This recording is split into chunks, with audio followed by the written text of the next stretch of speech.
success to me really looks like freedom.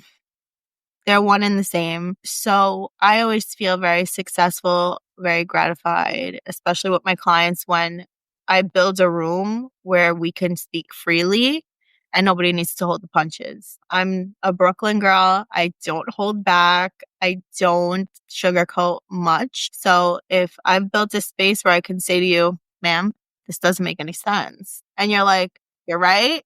I've succeeded. This is a success story, right? We're now together. We're on the same page. Your thought process was good. You put a lot of thought into it, but now we need to flesh it out. We need to talk, and we need to talk freely.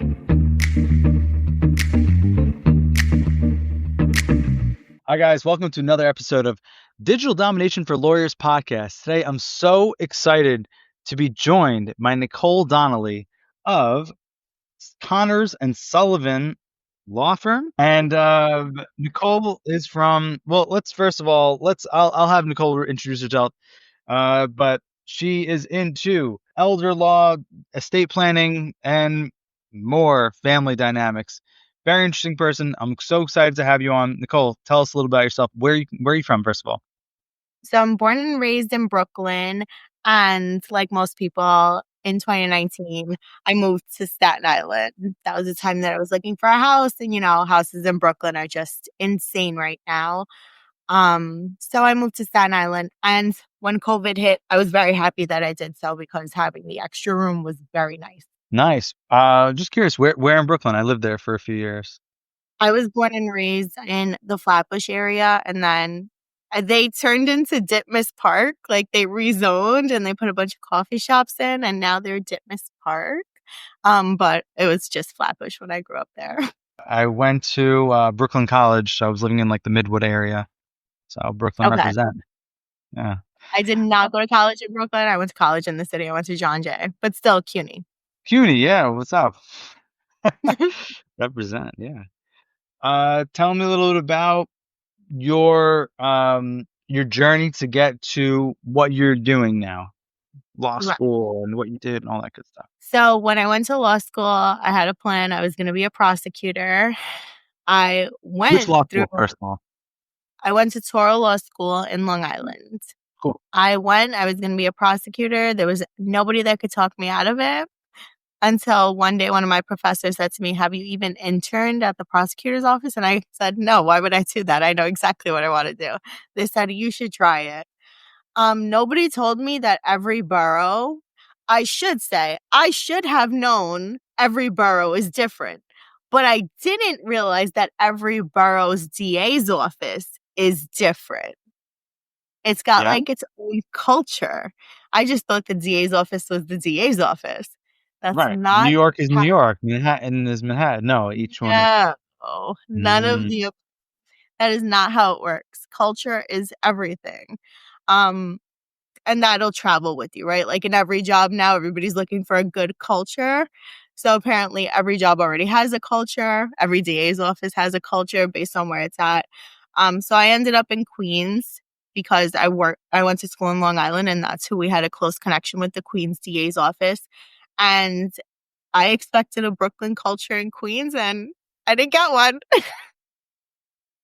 What do you mean by that? Like, what do you expect? Like, what is Brooklyn versus Queens like to you? I felt like Brooklyn was pretty much like put your head in the cases, do the work, figure out find the hidden details, and just work hard. Queens was good work, but Queens was also, the social and going out and being a part of the group, where Brooklyn was like, you can just do your own thing and really rise as long as you were doing good work. Queens, you had to pretty much be in both places. You had to be social and you had to do the good work. And at that time during law school, I was, bogged down with classes, thinking what's my future. I was like, I'm here to figure out what the work looks like. I just want to work. And everybody's like, no, we're going to go hang out. We're going to do lunch. And I was like, why? Why are we doing lunch? I was like, I eat a granola bar. Why are we doing lunch? What's going on here? What's happening? Yeah. I'm from Brooklyn, but you don't. I was like, this is when I was using my time. Like, lunch was the time to catch up. I was like, it wasn't the time to eat. I was like in the pure law student form of things, then I really obviously wasn't an acting DA at the time. But it just either way, it just never worked out. I was like, okay, this is not going to be for me. Um, it didn't give me the feeling that I thought it would give me. And so I went into criminal defense, which is quite the opposite. The cases that I did in criminal defense were quite different than most people's cases if I would have joined legal aid or Brooklyn Defenders or something like that. These were a lot of narco cases. This was the fentanyl case for the incest patches. This was like another case for a woman who sat at the right hand of like a communist regime. They were very interesting cases, but they were cases that everything that we did on a talking basis. There was nothing ever got to a writing uh, point. We didn't need to do anything except for call each other, talk. A lot of things were handled just through talking. And I was Right. like, this is amazing. I don't know how I make this a business. There's one person who's made this a really good business. I don't know that I could follow in his footsteps. I didn't have the context for those kind of cases. So while I learned a lot and I appreciated it, I knew that I had to go and hone in the skills that I learned in law school because that's what I was trying to do, was be, a lawyer and a good one. You thought it was like maybe too intense, those kind of criminal things, like was too, or what is the reservation? Like the Quite the opposite. I just thought about it and I said, you know, like most people, when you go to law school, you're like, what am I going to do? What's going to be Yeah, like? How am I going to make it? Like, what's my long-term plan? yeah.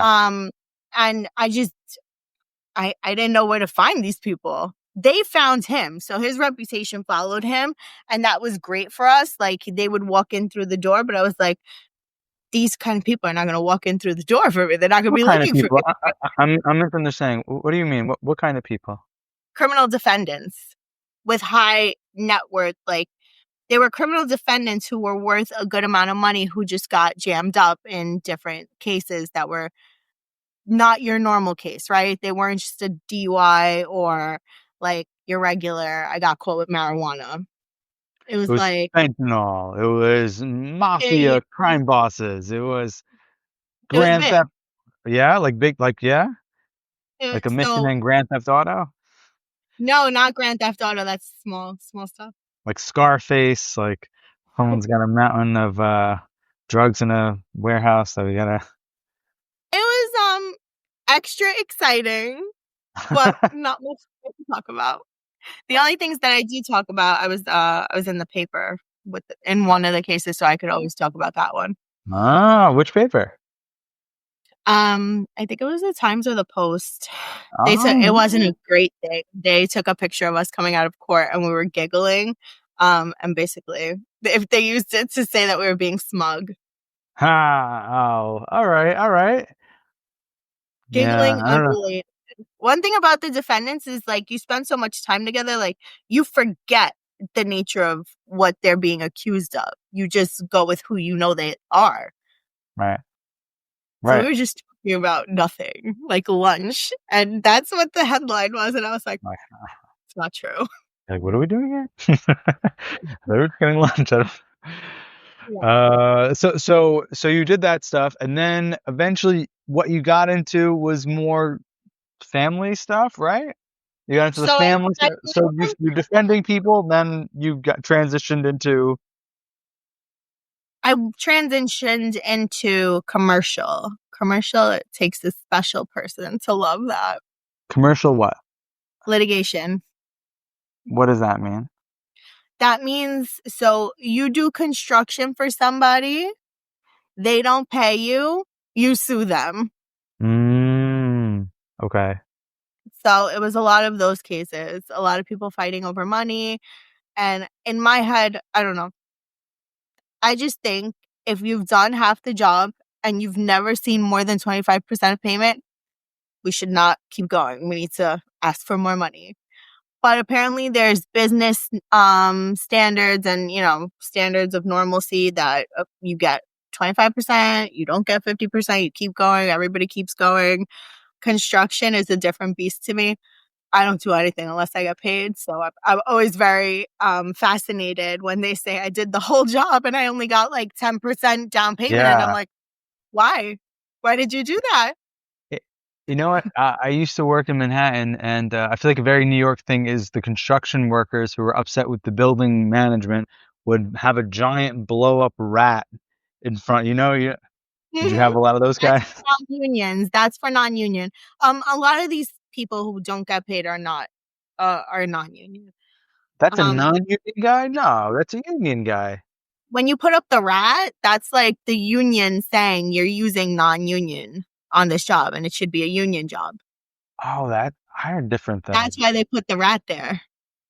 So it's a union guy saying you're using non-union people on it. It's the protest between union and non-union. So when they protest, they bring the rat. Oh, New Yorkers. I wonder if other cities are doing the same thing. Like Detroit just has like a giant blow up like octopus or something. Because I I heard they do something like that with in the hockey games they throw like I think they throw like Detroit Red Wings, they throw like octopus or something when they score. Something weird like that. Yeah. need not to go to those games. I don't want Yeah. any fish thrown on me. Yeah. Yeah. New Yorkers, man. We're a different breed. Um, so okay, so you're doing the commercial stuff, and then what? It just wasn't it wasn't necessarily anything that I got passionate for. And then COVID hit, litigation stopped, and I was like, well, what's next? And that's when I found estate planning and I hit the ground running because it was deemed an essential field of law and they didn't have to close down and I was still seeing people in person. So I think I told you this story. The first day that I went in there, I knew my basic words. I Yeah, knew yeah. Let me set you up. Tell me your first. Tell me how this all started. Tell me your first day. my first day um was really the day that set the tone for me in estate planning because you can read all the books in the world, you can take all the courses that you want, but until you sit in front of a family with real life issues, you don't know what you're doing and you don't know what's best, right? So I sit down with this family who came in ready to sign a plan, and the woman who was there, she was with her husband and her daughter, and she was legally blind. She was deaf, and she had just started onset dementia. So she had a moment of confusion and she didn't realize where she was. She didn't remember. And it really took everything in me to say, okay, what do I need to do to aid this family in getting through?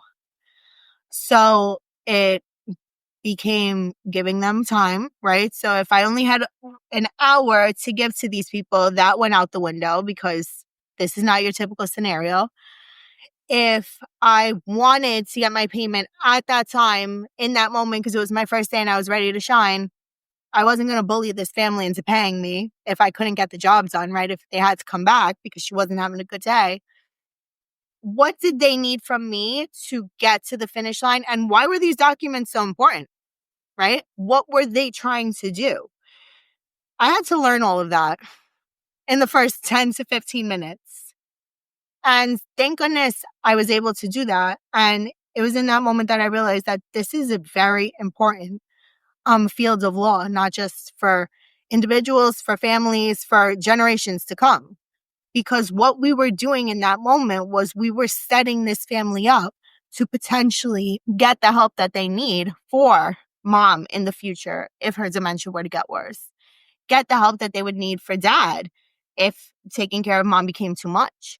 Saving the assets that there were. There was 3 kids in this family and they were concerned about their inheritance. They had always been told growing up that these assets would be theirs. And I don't come from a family that talks about inheritance enough. But there's families out there that this is like normal Thanksgiving talk. Who's getting what, when, and how. And, throughout my time there, I learned that this is something that people talk over holidays and things of that nature. And I was like, that's crazy. I would think you're not supposed to talk about that because, I'm Spanish and we don't talk about dying. But they don't talk about dying. They talk about inheritance, right? Who's getting what? It's not about who's dying. It's about when it's time for them to inherit, what are they going to get out of it? And what do they want? Down to the rings, the bracelets, the earrings. Like, people already have planned what jewelry they're getting. So what was so taboo to me, I learned in that moment that it was quite regular for other people and other families to talk about these things. How do you start that conversation in your Thanksgiving dinner? You're on Thanksgiving, and then you're gonna talk to your elder parents or like when they go, can I get the rings? How does that happen? So think about it.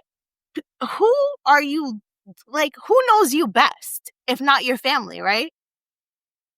So people aren't shameful in front of their families. They'll just say things like, I've heard my clients say, oh, I already told mom that I want her blue diamond ring with the sapphires. And I'm Oh my like, you God. told her? And she's like, yeah, I tell her all the time. I've told her since I'm a baby that I want that. And I'm like, you've told her. She's like, for 50 years, I've been telling her that ring's going to be mine when you don't need it anymore. I'm like, that's like, people's families are used to hearing them in that light, used to, just saying things. And if, it starts, I think, from mom and dad. Like, mom will take from dad. Dad will be like, oh, I want this, I want that. And like, if you're comfortable saying what you want as you grow up and, as an adult, there's no stopping you. You're already comfortable with them. They're your family. They're your parents. I'm terrified to have that conversation now. Well, It's it's not like, a, it's literally just a blank statement. I want this one. You're gone. Okay, cool. no, but it's just like, I don't know. They'll like, I feel like they'll look at me like, oh, so you want to push this along a little? Like, That's that's, part of the taboo that a lot of families face, but it's not the norm by any means. It is cultural. Some cultures, it definitely is the norm, but in a lot of places, people assume, and it's not an abnormal assumption, right? How many people have their parents saying, well, we worked really hard. We really want this to go to you and your siblings. This is why we did it, right? They may not name every single thing. They may not tell them every little thing that they have. But if your parents own a house, you could only assume one of two things are going to happen. They're going to outgrow it and want to sell it. And what are the implications of that? How does that affect you? How does that affect them? Or they're going to pass away in it, because a lot of people say we want to die in our house. They're not shy about that, right? So if you want to die in your house, then that means there's going to be a house left over, and we have to do something to make sure there's a house left over. wow. To start this conversation in a kind, open way where you're not offending or you're not like, I don't know, like I don't know, cursing them, but there's it's like wishing ill will. Like, I want that when you're gone. Like, I don't know, I don't want to have that conversation yet. It's like I'm never. It's too much for me, but I understand there's definitely, because if you don't start to have those kinds of conversations, that's where it gets messy, right? And that's where the government gets involved. That's where fighting happens, right? That's where generational issues, right? I mean, it becomes messy even within your family, right? Yeah. Most families either know too well who's going to be the problematic person, right? To either try to take more, be a little too ambitious, try and make decisions over the group's um assets, right? Or simply not cooperate. We have people who just don't cooperate, don't come to the table, don't care. They don't make a decision ever. They've never made one in their life. And all of a sudden, your inheritance is beholden to them and what they want to decide, because nobody was picked to make these decisions. But one thing I've learned is, as much as you want to sit at the table and say, no, everything's going to be great. If I say to you, are you sure? There's always that one thought that hits their head that says, well, my brother talks to his wife too much. My sister really doesn't control finances in her house. So I think her husband will be involved. My nephew is super ambitious. He works in the finance field. He's going to want to take over everything and invest it with his with his company as part of his portfolio. Like, people know who is coming and who's going to want to do what, or they have these feelings and these assumptions about it. So I always say, if there's any doubt with your family dynamics, if you don't think you guys could all sit in a room with $1 million in front of you and kumbaya and just split it with nothing needed, then you need to do something, because something's going to happen. Yeah. Yeah. It's like if you don't prep for this, it's not going to end well. It's To me, it's not even death. It's really just literally like, people have all these financial accounts and they invest and they grow. When you ask them why they're doing it, it's always, oh, I want to have a security blanket. I want my kids to have a security blanket. If that's what you're doing it for, then you really need to plan to protect it, because otherwise your security blanket could end up being spent on things that you didn't anticipate spending it on. Sure, there are many New Yorkers who are single and say, I'm going to pay for whatever I need to pay for and get myself the best care, and that's why I'm saving my money. But most people who have children say, listen, I worked really hard. I want to leave something behind for my children. And it's really not fair that there's a lot of other people who get things for free, right? I worked hard. I should be eligible as well in the future to get some type of care. yeah, totally. Um so uh so now that you have so here's a good question for you. This is a complicated topic because people don't want to talk about death, they don't want to talk about any how do you tell people about it? How do you get the word out about what you do to the world in a way that people can understand in a comfortable way? Or how do they start the process of knowing what to do next? Or So typically, I always ask the why. Why did you, accumulate these assets? What was the purpose? And if they have any inkling about it being for their kids, then I say, well, if we're going to create generational wealth, a lot of people on the internet are talking about generational wealth. They don't realize that comes from inheritance. Inheritance is one of the biggest ways to create generational wealth, right? yeah, You inherit it tax free, whatever it is, you sell it, and you have a big lump sum of cash that you can do whatever you want with. You can invest it, you can use it, you can dig yourself out of a hole. That is creating generational wealth, an inheritance. You don't typically get a big lump sum, maybe a bonus, but your bonus isn't creating generational wealth, right? People who get bonuses, they spend it before they even get it. Your paycheck is not creating generational wealth. I mean, unless you have a really, really good paycheck that comes from your trust fund, somebody else did the work to create that trust fund so you can get that lump sum paycheck out of your trust, right? So, how is generational wealth created? Typically by an inheritance. Somebody left something that was invested and reinvested, and the generations to come have been able to thrive or put themselves in a better position than they were previously. That's what generational wealth is. So if we're going to talk about generational wealth, but we're going to ignore the inheritance aspect, I don't see how the two, don't go hand in hand. And if right, you want to talk about an inheritance, you don't inherit until somebody's gone. So right, if you want to just use the word inheritance and don't use the word death, then we talk about it as an inheritance. Do you want to leave your kids an inheritance? Do you want to leave anybody an inheritance? What did you do this for? right, The why is very important. right, right. It's like so it starts with really having this conversation beforehand, before anybody dies, like where is this money going? Who's getting what? What's going to happen? And if we're all on the same page, we could all have some generational wealth, a safety nest that our grandparents or parents have left for us, Mhm. right? Even if we're not on the same page, it's not for everybody to be on the same page. I mean, transparency is key in a lot of families, when things are not going to be equal, right? I always tell people, you don't want to be, it's not like the movies, right? I'm not going to show up to your big mansion. I'm not going to read your will out loud. I'm not going to know all your deepest, darkest secrets and tell it to your family and why you disinherited your one son or you left everything to your daughter. Like, I'm not going to tell everybody that. So you should tell them, right? You should tell them. Tell them, maybe not on the day that you're making the choice, because I always say to everybody, it doesn't happen all the time, but it does happen enough to talk about it. People make decisions they put things down on paper, they go home and they mortify themselves with that paper. They just read it over and over and over. And they're like, this is not what I want. I'm like, okay, so what do you want? I'm like, sometimes you got to go through what you don't want to figure out what you want, right? No. This is no different than most stages of life. You buy something, you thought you loved it in the store, and you go home and you're like, I hate this. This is terrible. Why did I get this? You go and you return it.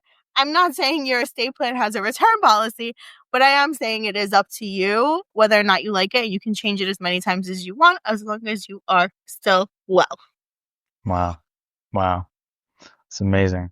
Really, it's such an amazing, like, well, actually your journey is kind of awesome. So first thing you did was you did litigation, which was, all this stuff. Then you're fighting for the construction worker kind of commercial stuff. And then you get into the families, which is also a lot of like fighting and stuff. And then you're resolving fights, and then not only do they just get resolved, you're changing generations, right? I like to think of myself as I'm carrying out legacies because people have very specific reasons why they start growing their portfolios and their net worth. And I feel like every realtor in the book knows it, right? Like when you go, you're buying a house, you're a realtor, you're asking the client, why are they doing it, right? Well, I'm having a kid. Well, we're getting married. Well, we're doing this. It's never because, hey, I'm alone and I just want to have this big house with 3 bedrooms and a backyard. Nobody ever says that. Listen, I won't say nobody. I'm sure there's somebody out there who said they just wanted this since they were younger and they don't care what they have and they're getting it.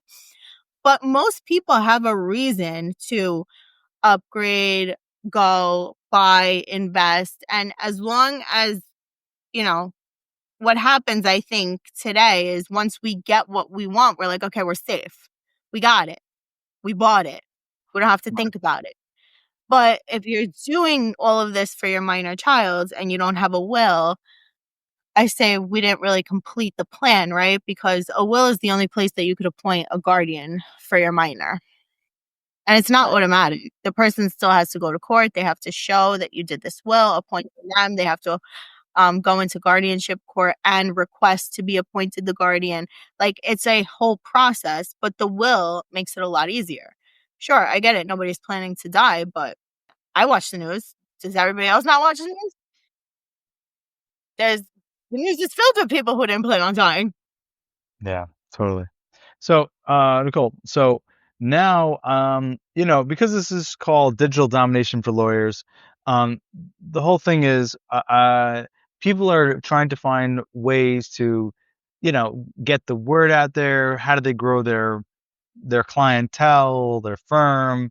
What are some strategies you've used in the past, or what's worked, what's not worked, what's hard? Tell me a little bit about that. Well, for me in this space, as you've said, you even gave it the little talking about death is a no-no. Yeah. Well, flipping the perception that we're not talking about death, but we're talking about inheritance, which only happens when somebody dies, right? Right. It has really been the tough boundary here, right? Right. Because I'm not celebrating anybody's loss, but I am saying there's facts behind everything, right? Right. The family accumulated this, things are happening. Let's protect it. Let's not get hit by surprises that are not really that surprising. But my question is, can I jump in there? It's not really about like, yes, it's about explaining, but like, what's your platforms that you do to get the word out there? Is it like you do speaking conferences? Is there like some kind of council? Is it like a social push? Is it cold call? Like, what kind of ways grow your practice and let the world know about you? So it's seminars. A lot of it is seminars. A lot of people do lives. I feel like the lives don't really do it justice. I feel like this space is turning into a virtual space. I don't think it's set up to be a virtual space. I think this is Mm, one of those things that people want to see your face. They want to feel your mannerisms. They want to know what's going on in your head. And they right. want you to be as transparent as you can be because it's like you don't go and invest with, a financial advisor that you don't really click with, Right. right? Right. How do you know if you click with the attorney? Right. So you do a seminar? What is a seminar? Seminars consist of basically talking about different cases that the firm has seen over its 40 years of experience that are not made up, right? And where do you give these seminars? Like that's my question. Like what like Oh, so we give them in the 5 boroughs: Brooklyn, Queens, Staten Island, Manhattan, um, in the 4 boroughs. Sorry, do you go not to like nursing homes and stuff like that, or is it like no. So you're not really allowed to solicit in that way, as an attorney. Uh, and by the time they get into the nursing home, really, the nursing home wants to get paid. So they don't true? want anybody to tell them that there's this tactic where you could save your money and, put it to the side, and they wanna get paid their full fee, right? Right. So this has to happen before the nursing home hits. Where do you reach these people? At what point? We reach them at my goal, because I'm a little different, is to reach the kids, right? At 30, 40, you know what your parents have. You know what's going on. Like, let's start planning. We don't have to wait till they're 80, 90, you know, we don't Oh, have to wait. so your mentality is not even reaching the elders, you're reaching their children. I'm connecting with the elders because my goal, I work for them ultimately. That's there's no ifs, ands, or buts Of about who course. I work for. I don't work for the children. But it's important, uh, for me, for the children to know, because Right. one child that knows can bring it up at Thanksgiving, while they're, instead of saying, I want that ring, they could say, hey, we really got to get together and put this down on paper, right? We really got to figure out what we're going to do as a Right. family. Right? Because the laws in New York are changing. It used to be 30 days to get home care, and now it's going to turn into 30 months, and we don't know when. So little by little, the laws are becoming less inheritance friendly and more spend your money because you need to put it back into the system because we need to recoup all the money that we've been spending. Right. So tell me what are the hardest parts about getting the word out there? Like I guess you said it, like I guess you did kind of touch on it. It just people think it's about death. And It's not sexy, right? This is not family law. I mean, I could tell it like it is family law, right, divorce law. We could tell right, those stories. right. Um, I think that's where it's gonna end up, right? It's gonna have to be more story based, because that's what people rely on and that's what they learn from, right? Mhm. But without putting the actual facts out, I mean, what do consumers care about today? Stories that they can relate to or the facts? I That's up to you, Andy. You tell me what the people want. That's your specialty. That's right. That's right. So yeah, you have to find the right way to communicate with them, and yeah, say it in a series of ways that again, you're not talking about death. It's like how do you? I think a big part of it is you have to think about if I were you, I would think about ways that you connect all your dots from A to Z, where you started to where you are, because you know the first thing you did was how you solved problems with just talking to people, right? Like you said, everything could be talked out, and then commercial litigation is continue like talking things out, and then family is just how do you talk things out to solve a family, to change a family's legacy. So yeah, I think that's Fascinatingly enough, my mantra for 2025 is there's not much that can't be fixed with a simple conversation. yeah, definitely. Um, so if as we start to wrap up, how can we find out more about you? Where can we contact you, find you, all that stuff? Well, you can definitely follow me on Instagram. There's going to be a lot more stories shared. LinkedIn, I'm there. You can always call the office. My social medias have all my links to my office line. Um, and Okay, and we'll put that basically, in the show notes. yeah. And basically just see if any of my stories that are coming up relate to you and your family. If you have one brother who you know never made a decision in his life, make sure he's not appointed the executor of your mom's estate because he's probably going to hold things up. All right, my last question. I'd love to end our podcast with this question. How do you define success? Professional, personal, spiritual? What does it look like for you? Success to me really looks like freedom. They're one and the same. Um, so I always feel very successful very gratified, especially with my clients when I build a room where we can speak freely and nobody needs to hold the punches. I'm a Brooklyn girl. I don't hold back. I don't sugarcoat much. So if I've built a space where I can say to you, ma'am, this doesn't make any sense. And you're like, you're right. I've succeeded. This is a success story, right? We're now together. We're on the same page. Your thought process was good. You put a lot of thought into it, but now we need to flesh it out. We need to talk, and we need to talk freely. Because I don't like to do things that are silly, that don't make any sense. I want to know it all. I want you to be able to tell me it all. And I think that business model, which is slowly becoming extinct, and people are believing that they kind of have to get whatever comes to them and whatever quick, fast pace on the internet that they can buy. Continuing this business model is what's going to create a flourishing community where freedom is possible for everybody, because not only am I going to continue to do the work, right, which ultimately gets me paid, I'm going to preserve the assets, which ultimately gets their family paid. It makes things Nice. a little easier for everybody. Awesome. Well, Nicole, as we're wrapping up, Nicole Donnelly, I want to thank you so much for jumping on the podcast, Digital Domination for Lawyers. It's been so awesome talking to you about changing families' lives and how you could just talk through everything. Sometimes you just need a little Brooklyn, give them some honesty, right? And then they could accept it, right? But no, really, Yeah. Screen so much, we can still keep it very personal. Even, I mean, I would say even through the podcast we've connected, it didn't have to be impersonal. yeah, exactly. We're just vibing. So, Nicole Donnelly, thank you so much again for joining us on the podcast, Digital Domination for Lawyers, and we'll speak soon. I look forward to it.